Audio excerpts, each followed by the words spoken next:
One Piece chapter 1186 and chapter 1187. Let's talk about it. But before we do get on with the review, make sure to subscribe for more One Piece content and turn on post notifications so you don't miss a video whenever I upload. Okay, so the chapter starts off with where we left off from last chapter, where King Luffy was murdered by Gonko. But there's actually one thing I want to point out in this part of the chapter. Do you guys remember what I said about last video? About the mysterious guy that showed up in the very last part of last chapter, chapter 1185? So his real name is actually Man-Mayor Guru. Looking this guy up close now, I actually don't see the resemblance between him and Shiryu that everybody actually talked about.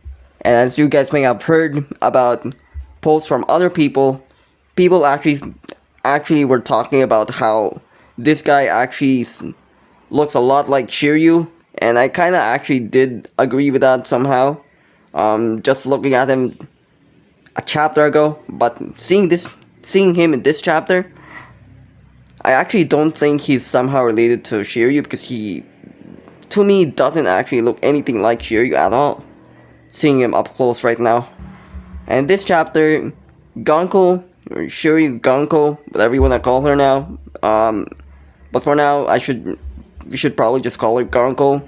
Basically tells Brook that Luffy is not her real father, and that she's actually a celestial dragon the whole time. But Brook then strongly denies everything she says and doesn't believe everything she's saying. And I actually do also feel terrible for this Brook at this point, because, you know, this current situation that Brook is in, during this flashback when he unfortunately got to witness his own good friend Luffy basically die right before his eyes. It feels so terrible for Brook.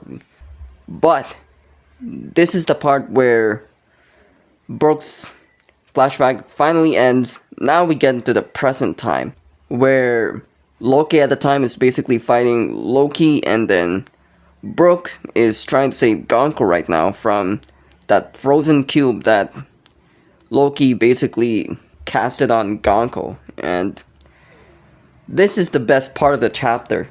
Luffy, when he recovered after eating his food, just jumps right into Imu and says, "Get the frick out of here, Imu," and then just straight up punches Imu to the face. Now, I think that was actually very satisfying to watch Luffy punch Imu in the face immediately without even greeting him. Now, I actually expected Luffy to straight up turn gear 5th right after he jumps off to Imu, but Luffy just says, "No need to go gear 5, just get a punch Imu in the face in base form." That's all I needed to do to greet Imu a deal. And that ends chapter 1186. Now we move on to 1187. And the first thing that happens in this chapter is we get right immediately into Luffy versus Imu fight, and Luffy sends Imu flying, then tells Loki to take a rest from all of the damage he got from Imu. And Imu makes a move and attacks Loki from a distance and fatally wounds Loki. And that attack also sends Loki flying all the way straight to Nami's sides, and Loki's hammer also melted the ice that was covering Gonko whole. And then after this part of the chapter, we then get to see the other matchup that are also about to happen, which was Zoro versus Summer is about to happen, and also Sanji versus Killingham, which is actually happening right now in this chapter. The biggest highlight of this chapter, in this very last chapter, is that this right here actually hinted that Sanji is probably going to have Conqueror's haki and might awaken very soon. So the takeaway of that is actually when Killingham tells Sanji or ask Sanji that by saying, "Oh, so you believe you have conqueror's haki then?" And that made fans think that Sanji might actually awaken conqueror's haki anytime soon. And if Sanji will actually have conqueror's haki, then that makes me wonder what kind of kingly ambitions Sanji will have in this case.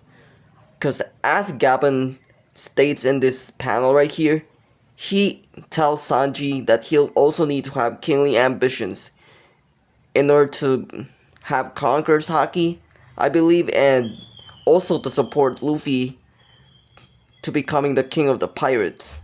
And also look at Zoro. He also has kingly ambitions. He wants to be the king of hell, and so he has the qualities of a king, thus making him have conqueror's haki. If Sanji is going for that route, then he also needs to have kingly ambitions, just like both Zoro and Luffy has. Now, I'm actually one of those people that doesn't believe Sanji has conqueror's haki, and that I only believe only two of the Straw Hats has conqueror's haki, namely Zoro and Luffy. And also, I don't really think Sanji's ever been foreshadowed to have conqueror's haki ever in the past. Like how Zoro's conqueror's haki has always been foreshadowed even ever since pre-time skip. But after reading this chapter, I'm actually not too surprised that Sanji might have conqueror's haki. That makes 3 of the Straw Hats have conqueror's haki. And if that's actually true, then the Straw Hats will finally match the Roger Pirates, also having 3 conqueror's haki users, namely Roger, Rayleigh, and Gabon. Those 3 right there have conqueror's haki.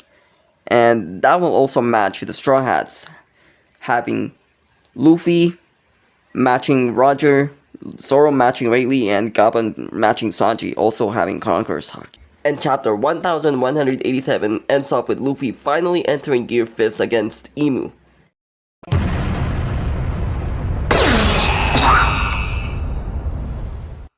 Next chapter is about to be peak, guys. So let me know in the comments down below if you guys do actually believe Sanji will awaken conqueror's haki in any time in the future. And that's it for the review in this video. Hope you guys enjoyed this video. Make sure to leave a like if you did, and subscribe for more One Piece content. And turn on post notification if you don't want to miss a video whenever I upload. Now see you guys in the next video. Have a good day and peace.